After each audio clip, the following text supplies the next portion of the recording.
이른바 빅5 병원 등 서울 시내 주요 응급실 대부분이 지난 2월 전공의들의 집단사직 이후 지속되는 인력난으로 파행을 겪고 있는 가운데 특히 이번 추석 연휴 응급실 대란이 벌어질 수 있다는 우려가 나오고 있습니다. 오늘 오전 서울대병원 응급실은 정규 시간 외 안과 응급 수술이 불가능하다고 알렸고 세브란스병원은 성인 소아 외상 환자 등을 수용할 수 없다고 공지했습니다. 서울 아산병원 응급실은 인력 부족으로 정형외과 응급수술과 입원이 불가하고 서울 성모병원 응급실은 혈액내과 신규 환자를 받지 못하고 있습니다. 현장에서는 정부의 의대 증원에 반대한 전공의들이 병원을 떠난 후 응급실 진료 제한은 일상이 됐고 사태가 예기치 못하게 장기화하면서 이제는 상황이 버티기 어려운 수준으로 치닫고 있다는 목소리가 커지고 있습니다.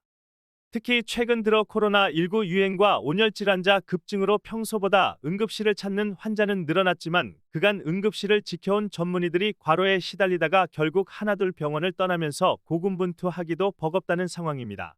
아주대병원 응급실에 근무하던 응급의학과 전문의는 당초 14명이었으나 의정 갈등 속에서 이 중 3명의 사직서가 수리됐고 최근에는 남은 이들 중 4명도 사직서를 냈습니다. 건국대 충주병원 응급실에서 근무하는 의사 7명 전원이 최근 사직서를 제출한 것으로 알려졌습니다.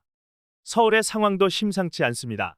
서울 서남권 권역응급의료센터인 이화여대 목동병원은 응급실 당직 근무를 전문의 1명이 맡아야 할 정도로 인력난이 극심합니다. 서울 시내 한 병원 관계자는 추석 연휴에는 동네 병의원이 모두 쉬다 보니 응급실에 환자들이 몰릴 수밖에 없을 것이라며 가뜩이나 적은 인력으로 돌아가는데 과연 버틸 수 있을지 모르겠다고 우려했습니다. 가뜩이나 고질적 저수가와 형사소송 부담 등으로 인해 응급실 인력은 늘 부족한 상태였는데 현 사태를 계기로 붕괴가 앞당겨졌다는 반응이 주를 이룹니다.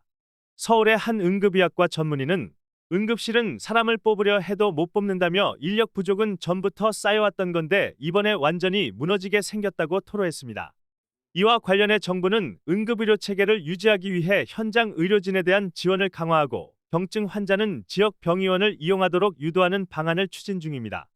의료계는 응급의료 체계를 유지하기 위해서는 과감한 수가 인상과 형사소송 면책 등 특단의 대책이 필요하다는 입장입니다.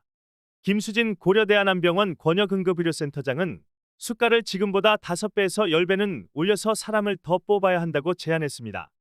또 이형민 대한응급의학의 사회장은 응급치료에서 형사소송은 100% 면책이 돼야 하는 게 당연하다며 지금은 의료계와 정부 간 신뢰가 사라졌다. 정부가 사과하고 의대 증원을 백지화해 신뢰를 회복하는 계기를 만드는 것부터 시작해야 할 것이라고 말했습니다.